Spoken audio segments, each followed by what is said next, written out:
যে নেতারা এখন বলছেন ভারতীয় পণ্য বর্জন করেন, তাদের বউদের কয়খানা ভারতীয় শাড়ি আছে? So recently, Bangladesh Prime Minister Sheikh Hasina took a jab at the opposition Bangladesh National Party, who have been pushing a campaign called India Out.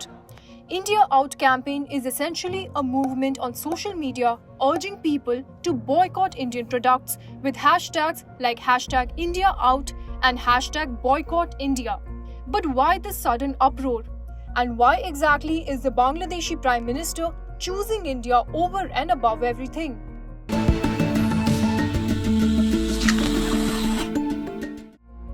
Bangladesh's relationship with India has always been a hot topic in its domestic politics.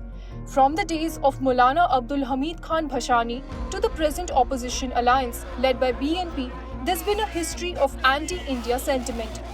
Bhashani, for instance, had a pro-China ideology and criticized Sheikh Mujibur Rahman for making Bangladesh a satellite of India and keeping close ties with it. Today, the BNP, particularly influenced by Bhashani's ideology, is trying to gain political mileage by hopping onto the India-bashing bandwagon. Bangladeshi leaders like Ruhul Rizvi and Amir Khasru Mohammad Chaudhry have quite openly supported the Boycott India movements over the years. In fact, Rizvi publicly discarded his Kashmiri shawl and urged for the boycott of Indian goods outside the central office of the party in Naya Paltan, Dhaka.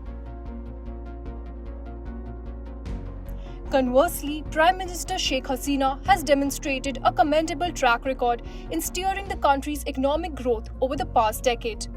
Bangladesh Foreign Minister Dr. Hassan Mahmood also pointed out a pretty ironic fact.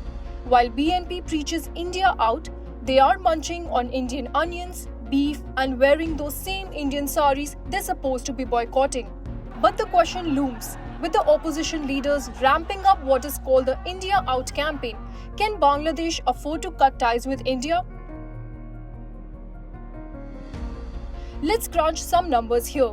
According to the World Bank, Indian exports to Bangladesh have been on the rise, from $324 million in 1991 to a whopping $15.9 billion in 2022-23. And a significant chunk of these exports consists of essentials like textiles, petroleum, pharmaceuticals, and machinery, which play a crucial role in Bangladesh's economy.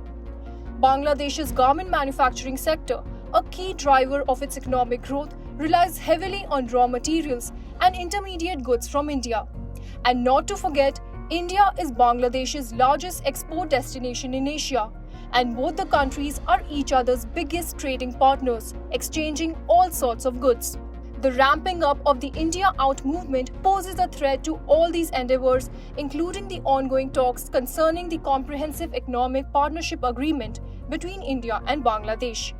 The younger, more educated crowd in Bangladesh believe that cutting ties with India would be a step in the wrong direction. After all, in this age of globalization, boycotting products seems a bit outdated, doesn't it? For more informative videos like this, keep watching India Today News Mo.